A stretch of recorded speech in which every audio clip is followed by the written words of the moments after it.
If you needed a reason to be high on North Carolina Central going into next year, just look at all the talent that they're rolling over from last season. Oh yeah, it's Locked on HBCU. Play my music. You are Locked on HBCU, your daily podcast covering HBCU sports. Part of the Locked On Podcast Network, your team every day.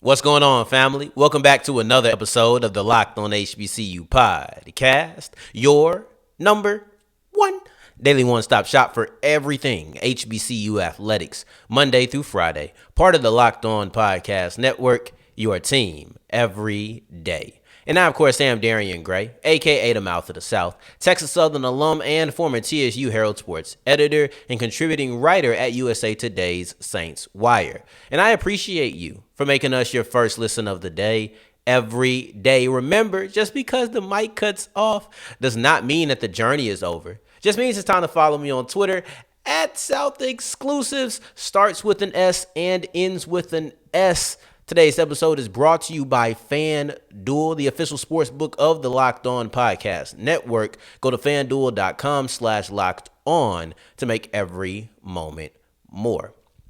In today's episode, we'll start with the reason you should be high on North Carolina Central football team going into next season is mostly because of what they did in last year and who they're returning from last year. The show will end with a conversation about Fayetteville State losing talent. So you go from retaining talent and rolling over talent to losing and having to replace talent. And in between, we'll be discussing the other side of the importance of Bowie State and Morgan State shadowing the Baltimore Ravens at training camp. So, yes, we have a truly stacked episode. Let's dive into it and start off with the Eagles.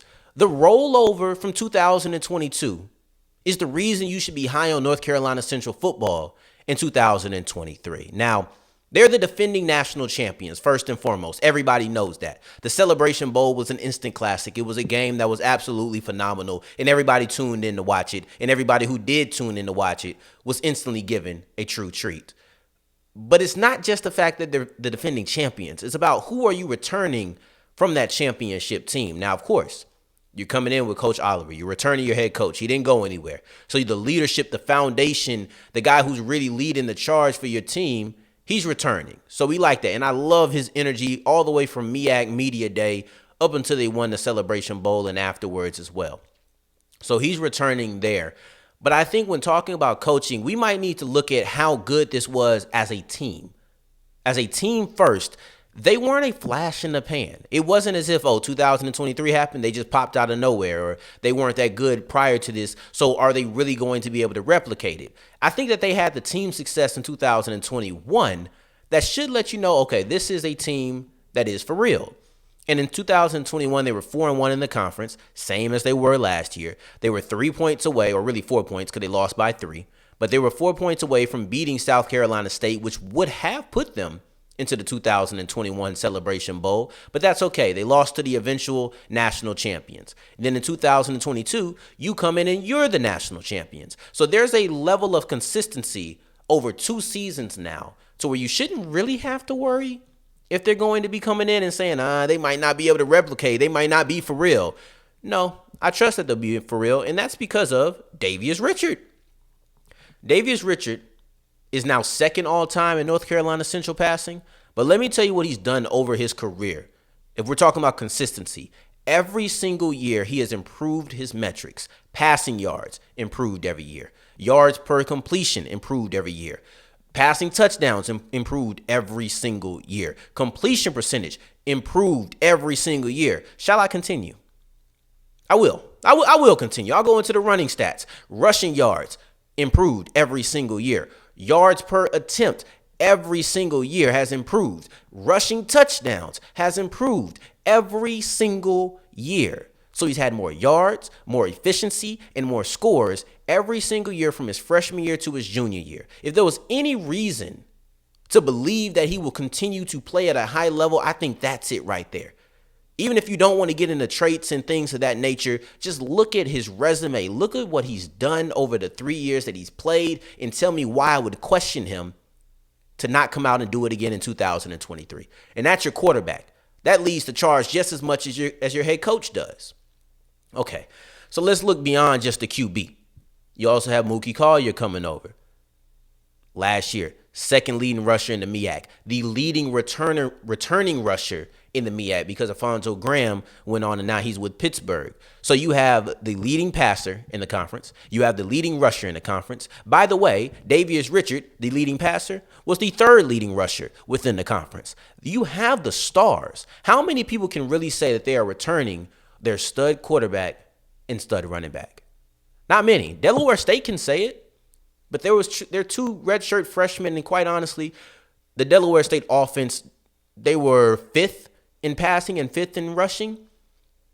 Yes, you can make an argument that they'll take a step up. I get it. I completely get it and I understand it. But beyond just they'll take a step up, Howard, you can say that about their running back. You can say that about their quarterback. That should give you some confidence. But look at Howard. That's the team that we all expect to be competing with North Carolina Central to keep them from repeating as the MEAC champions. So look at the two teams that we're talking about. If it ain't Howard, it's either they don't have that returning factor or they do and it's just, just a little, like, good for you, but it's not overly impressive. You still need some development. You can't stay where you are and still feel confident about the production at those two positions if you're Delaware State. Improvement is required. But nobody, not even Howard, can say that they have the returning leader in passing yards and rushing yards within the MEAC. That's reserved for North Carolina Central. Then you have Khalil Baker, who on the other side of the ball, on the defensive side, is an FCS All-American, MEAC Defensive Player of the Year. You have a player who is a dominant force, the best player on his side of the ball in the MEAC. Same with Davius Richard, Offensive and Defensive Player of the Year, Coach of the Year. All of that is rolling over. Now, I understand you might not feel that North Carolina Central is going to win the MEAC again. You might not feel like the Eagles are going to repeat as HBCU national champions. And you are entitled to that opinion, but I'm telling you right now, there is no reason to not be optimistic and remain high on North Carolina Central because they've had players who have done it over multiple years, who have been studs over multiple years, and they have a coach and a team in just all together that has been consistent from 2021 and 2022. Why would I suspect them to fall off in 2023?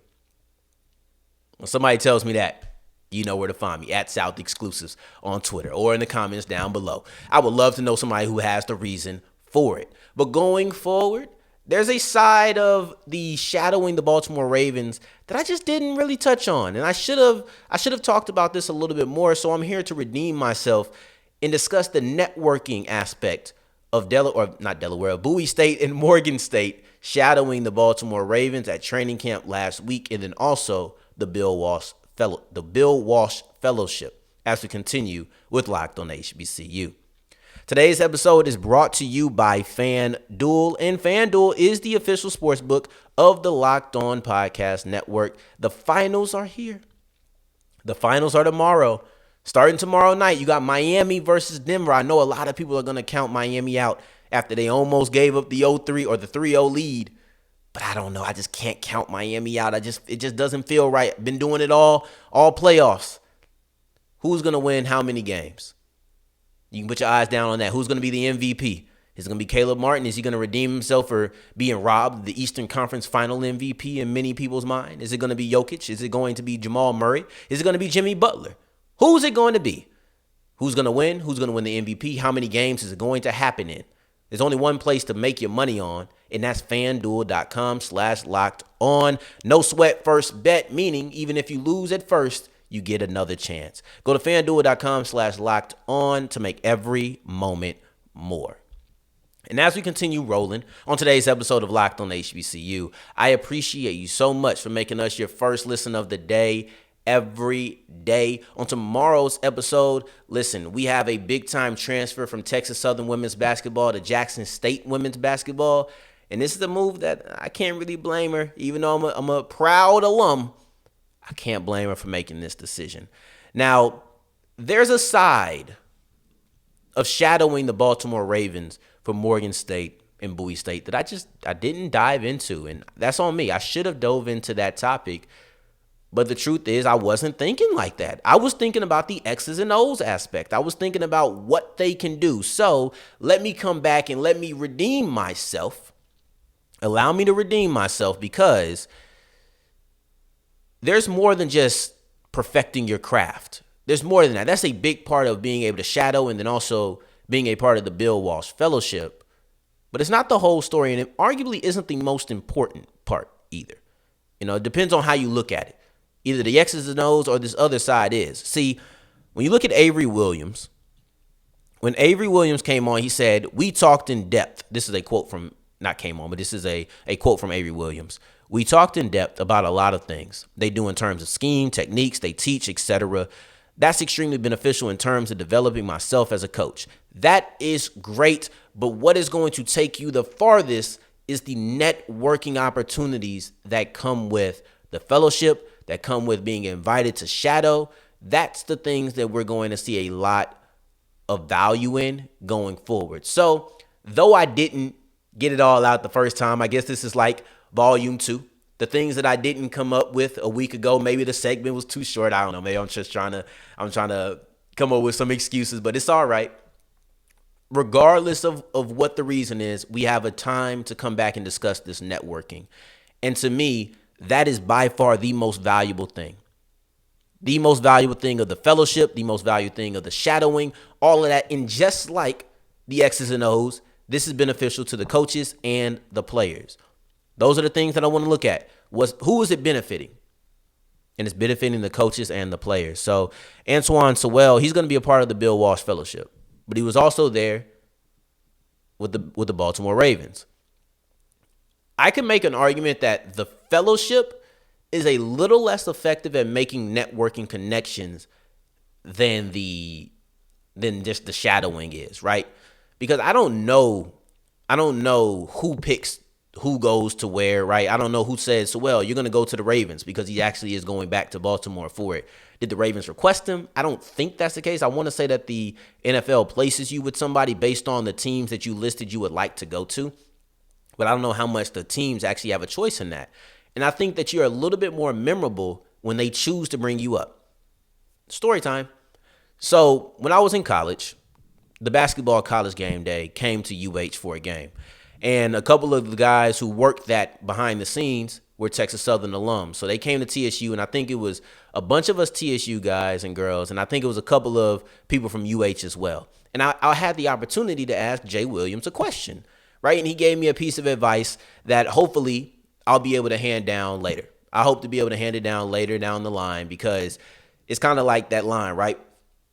50 told me go ahead and switch the style up, and if they hate, then let them hate, then watch the money pile up. 50 said the same thing about Banks. So that little advice went from Banks, it went to 50, then it went to Kanye, but it really went to all of us once 50 said it. But Kanye then regurgitated the line and said 50 told him. I want to be able to hand it down that way. I want to be able to pass down knowledge one time when I'm the person answering the question for somebody else. But you see how vividly I remember the things that happened with Jay Williams? I can almost guarantee you that Jay Williams does not remember this random interaction on the court of UH 5 years ago? Maybe not 5 years ago. 4 years ago? At least 3. I'm sure he doesn't remember that. And he's not going to go do anything for HBCUs or Texas Southern or me just off the strength of, I remember them out to the South. I highly doubt it. And that's okay, right? Because that's more so on me. But it's the fact that there was a more difficult opportunity for me to really make an impression and a connection, more so a connection with Jay Will, because it was so many of us and he was just speaking to a group. To me, when you look at the Ravens, because this does connect, this wasn't just a story. When you look at the Ravens and the fact that they invited Morgan State, they invited Bowie State, to me, it makes it a little bit more personal. It makes it a little bit easier for you to make those connections because they desired you to be there. Now, once again, if the fellowship means the teams picked you, a little bit goes out the window. But if you're just getting pushed there, they can kind of just go through the motions. I can guarantee you that Baltimore was not just going through the motions with Bowie State or with Morgan State. They were invested in helping. And now that connection has been made. Let's say now the 2024 draft rolls around. And Coach Harbaugh, he's like, you know what? I want to look for some talent. I'm going to send my scout out there to Morgan State because I know that Coach Wilson has these guys coached up. I know that Coach Sewell has these guys, or Sewell has these guys coached up. I know that these things are the case because I've seen and I've picked their brain. We've talked football. I like the football mind of these guys. I want to send some of my scouts out to Morgan State. So now, of course, you're looking at the benefit of, oh, coaches can do this, that, and the third. But what about the player who now is going to be scouted a little bit better because I know someone there. I know someone in these rooms. I know somebody at TSU. So I'm going to send my people out to TSU. I know somebody at Alcorn. So I'm going to send my scouts out to Alcorn. I might visit Alcorn. And not just because Alcorn's playing Mississippi State. I might send them out there because I said, you know what? Coach McNair, I like the way that he develops quarterbacks. So I like the way that his offensive lineman or his outlook on offensive line play. Those things are important. And then for the coaches who are directly getting this benefit, here goes a little bit of a quote from Coach Sewell. He said, coaching is not a profession where you just can cold call somebody or send a resume and get a job. People have to know you, trust you, and feel comfortable being around you to bring them to bring you into their circle. There's a lot of qualified African-American coaches on all levels, D1, 2, 3, high school, everything. But if you don't know the people who are going to be doing the hiring, it's going to be a struggle for you. And that's why I appreciate what the Ravens did here, allowing us to make face-to-face connections. It was beneficial for everyone involved. Now, I know that was a little bit of a lengthy quote, but it's the fact that they have to bring you into their circle, right? They have to know you. The people who are doing the hiring, they need to know you. All of those things are exactly true. And the picture that he just painted is one of the reasons that people at smaller schools come from smaller alma maters and in certain groups just aren't able to get the opportunities that others are. Because I was listening to Gilbert Arenas' podcast, and he said this, and I thought it was true. He said, if I'm a GM, I think he named Antoine Jameson. I think that might have been who he named, right? Or Karan Butler. He said, those guys are going to get jobs. I might pick them for my coach because I know them, I played with them, and I trust them to get their job done. How many people are knowing, trusting, and believing in the Morgan State coaches? I would hope that Coach Harbaugh and his staff are now one of those people now that they've shadowed. I would hope that the people who are coming in for the Bill Walsh Fellowship are now going to be one of those coaches that people trust and believe in going forward. I talked about the X's and O's, but networking is just as big, if not a bigger part of why the fellowship and the shadowing are important events and things that I hope continue going forward. And speaking of going forward, as we go forward with this episode, we'll be diving into a player who has left Fayetteville State. They lost one of their most productive edge rushers in Devin Cowan. We'll dive into that as we continue with Locked on HBCU. As we're wrapping up today's episode of Locked on HBCU, thank you for making us your first listen of the day every day, making it all the way to segment 3. I thank you 2 times for that. Now, Devin Cowan is leaving Fayetteville State and is going to leave them with a pretty big hole on one side of their defensive line. So there's no doubt about that. On one side of the defensive line, you're going to have a Devin Cowan-sized hole, and that's a pretty big hole to replace. I know he's only 230 as a defensive end, but he was very disruptive, consistently disruptive, and he's been there for 2 years now. So he's been a Bronco for 2 seasons, and he came over from UNC Pembroke? Yes, North Carolina Pembroke. And in that first year, he had 10 tackles for a loss. He had 3.5 sacks, 29 tackles. But this year, he really stepped it up, and it actually started with the game versus his first school, UNC Pembroke. And in that game, he had 2 tackles for a loss, and he had a sack. For me, that kind of set the tone of what his season was going to be. 2 tackles for a loss, a sack. If you put that over 12 games, you're looking at 24 tackles for a loss and 12 sacks. Not quite realistic, but he was still really active. And you look at his end number, he ended up with 15.5 tackles for a loss. He ended with 9.5 sacks. And you'll take 25 disruptions any year. I'll take that number. I like that number. 7 multi-tackles for a loss game. 2 multi-sack games. And ironically, both of those multi-sack games were against Chowan, one of which was in the CIAA championship game. He had multiple tackles for a loss in both of those games. If Cowan could go against Showen every single year, he might be a top 5 pick. Or every single game, he'd be a top 5 pick. But in all seriousness, I love the fact that in the CIAA championship game, he rose to the occasion. I like players who rise to the occasion. It shows me that the occasion is never going to be too big for you. So when you perform well in championship games and things of that nature, or if you're talking about D1, he's going against Florida State, he's going against Florida, and he still showed out. It tells me that the stage will not overwhelm you, and that's something that I like personally in my players. As of right now, it's reported that he has offers from Mississippi Valley. It's reported that he has offers from North Carolina Central. And at worst, that would mean that he's going to go up from the D2 ranks to the FCS ranks. That's what that would mean. So I can support the decision, and having 25 disruptions on a year, being a guy who jumped up because you went from 10 to 15 and a half, that's a solid jump. But then going from 3 sacks to 9.5 sacks is a really good jump. I understand how he gets that FCS nod. But if you're at Fayetteville State, of course you hate that a guy like that is leaving. But you got to remember, you have Cameron Merrell on the other side. And with Cam, you have 24 disruptions on the year. So he has 1 less tackle for a loss and the same amount of sacks. But he has, instead of 60 tackles, which is what Cowan had, instead of 60 tackles, you have 94 when you're coming from Merrell. So a 30 tackle jump. I'll take those 30 tackles and not just that 1 tackle for a loss. Now, this isn't a consolation prize. This is the fact that you have a great defensive end on the other side, a guy who's going to be equally disruptive and is going to be coming into his own in 2023 as well. The loss of Devin Cowan is going to hurt because you would love to have Cowan and Merrell on each side, right? It's not like a running back where it's like, you had 2 stud running backs. This guy's just going to get more carries. Not quite the case. But nevertheless, you still want to look at the fact that you have a great defensive end on the other side. There's no reason to panic. Not a consolation, it's just a mere fact of remembering what you have. Sometimes when you lose something, you might forget about what you still have. You lost Cowan, you still have Merrell. Let's remember that the same way that you remember to make us your first listen of the day every day. I know we were supposed to discuss Coach Maynard and his Hall of Fame resume, but I thought about it. I said, that's a Feature Friday segment.